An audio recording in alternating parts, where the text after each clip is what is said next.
नमस्कार दोस्तों, स्वागत है आप सभी को एक बार फिर से हमारे चैनल टेलीटेक में सीरियल या रिश्ता क्या कहलाता है कि आज के एपिसोड के रिव्यू के लिए। दोस्तों, कल हम सब ने देखा था कि कारब बताता है नायरा को कि उसे गन डस्टबिन में नहीं मिला था, उसने गन चुराए थे। इस पे नायरा कारब पे गुस्सा करती है। फिर कार्तिक नायरा कारब को समझाते हैं। तो आइए आज के एपिसोड में आगे देखते हैं क्या होता है। यदि अभी तक आपने हमारे चैनल को सब्सक्राइब नहीं किए हैं तो चैनल को सब्सक्राइब करके नोटिफिकेशन की घंटी दबाएं daily TV serial and web series की अपडेट के लिए। तो आज का रिव्यू शुरू करते हैं। आज का एपिसोड शुरुआत होती है। नायरा कचौड़ी बनाकर उस पर सॉरी लिखकर लाती है कारब के लिए उसके रूम में। नायरा जब रूम में आती है तो वो सोचने लगती है कि कारब उससे नफरत कर रहा है। कारब ने पेंटिंग बनाई है जिसमें नायरा से वो अलग है और कारब कह रहा है I hate you mama, I hate you mama. फिर नायरा को हाथ से प्लेट छूट जाती है तो वो देखती है कि कारब तो यहाँ है ही नहीं। फिर वो कहती है ये नहीं हो सकता, मेरा बेटा मुझसे नफरत नहीं कर सकता। जो गलती मैंने सालों पहले की थी वो मैं अपने बेटे को नहीं करने दूंगी। एक छोटी सी मिसअंडरस्टैंडिंग की वजह से मैंने सालों अपने परिवार से दूर रही थी, ये मैं अपने बेटे को नहीं करने दूंगी। फिर वो पेंटिंग बनाती है अपना और कारब के साथ में, पर हवा चलने के कारण वो पेंटिंग खराब हो जाती है तो नायरा घबरा जाती है और कारब को ढूंढने लगती है। इधर देखते हैं कि बंस टेरिस से कूदना चाहता है क्योंकि जॉय ने उसे चैलेंज दिया था, पर कारब को डर लगता है। कहता है बंस भैया नहीं, आप नहीं कूदो, टेरिस से चोट लग जाएगी। बंस कूदने ही वाला होता है कि कृष्णा बुला लेती है। फिर देखते हैं कि बंस कहता है कारब से तूने कूदने क्यों नहीं दिया, अगर मैं ये चैलेंज नहीं करेंगे तो मेरे जाने के बाद कोई तुम्हारा फ्रेंड नहीं होगा, जॉय भैया निकाल देंगे तुम्हें अपने ग्रुप से। कारब कहता है मुझे नहीं रहना है उनके ग्रुप में। नायरा इन दोनों को दूर से देख रही होती है तो गायू कहती है ये दोनों लड़ रहे हैं क्या। तो नायरा कहती है पता नहीं गायू दी, मैं जाके देखूं, पर कारब मुझसे नाराज है। तो गायू कहती है रहने दो, बाद में मैं वंश को बुला के पूछ लेंगे। इसके बाद देखते हैं कि सब घर वाले लक्ष्मी पूजा के लिए मंदिर में आते हैं तो मनीष इंपीरियल कॉलेज के प्रोजेक्ट की फाइल लेके आते हैं और कार्तिक को हाथ में देता है। तो सुहासिनी कहती है किट्टू और नायरा हर साल की तरह इस साल भी पहले तुम दोनों पूजा करो और इस फाइल में टीका लगाओ ताकि प्रोजेक्ट सफल हो। तो समर्थ ये सब देख के कहता है गायू से कि प्रोजेक्ट हमें मिला है तो पूजा भी हमें ही करना चाहिए ना।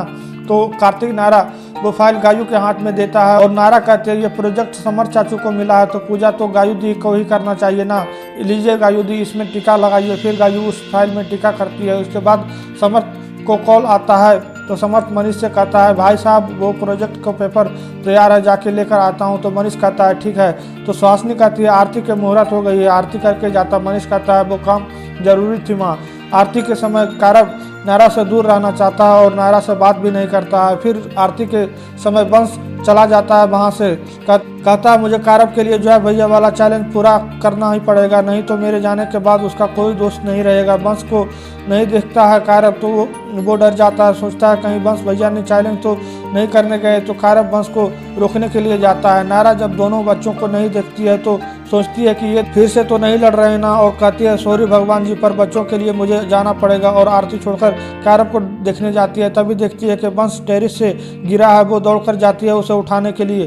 फिर जब वो टेरिस पे देखती है तो कारब रहता है वहाँ पे। नायरा को लगती है कि कारब शायद वंश को धक्का दिया है। फिर सब को चिल्ला के बुलाती है तो वंश बेहोश रहता है। फिर वंश को हॉस्पिटल ले जाता है। कारब डर जाता है और रोने लगता है। फिर स्वर्णा मनीष उसे चुप कराता है। तो कृष्णा कहती है कारब कुछ नहीं होगा थारे भाई को, हमने सिग्नल वाले बाबा से प्रार्थना की है, वो थारे भाई को ठीक कर देंगे। तुम भी गॉड से प्रार्थना करो कि थारे भाई ठीक हो जाए। नायरा सोचती है कि क्या सच में कारब ने धक्का दिया होगा वंश को, उसने ऐसा क्यों किया है। उसके बाद डॉक्टर कहता है मैंने चेकअप कर लिया है, कोई सर पर गहरा चोट नहीं है, पर 2 दिन तक ऑब्जर्वेशन में रखना पड़ेगा। फिर गायू कहती है होश में आया है मेरा बेटा, तो डॉक्टर कहता है अभी नहीं। फिर नर्स आके कहती है कि होश में आ गया है।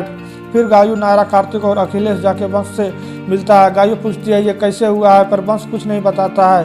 कार्तिक नायरा से पूछता है कि तुम तो वहीं थी, कैसे हुआ है ये, पर नायरा कहती है मुझे नहीं पता। डॉक्टर कहता है कि हॉस्पिटल में रात को कोई एक ही रुक सकता है। तो वंश कहता है गायू से मम्मा आप मुझे छोड़कर मत जाओ। फिर गायू कहती है नायरा कार्तिक से मैं यहाँ रुकती हूँ, तुम सब जाओ।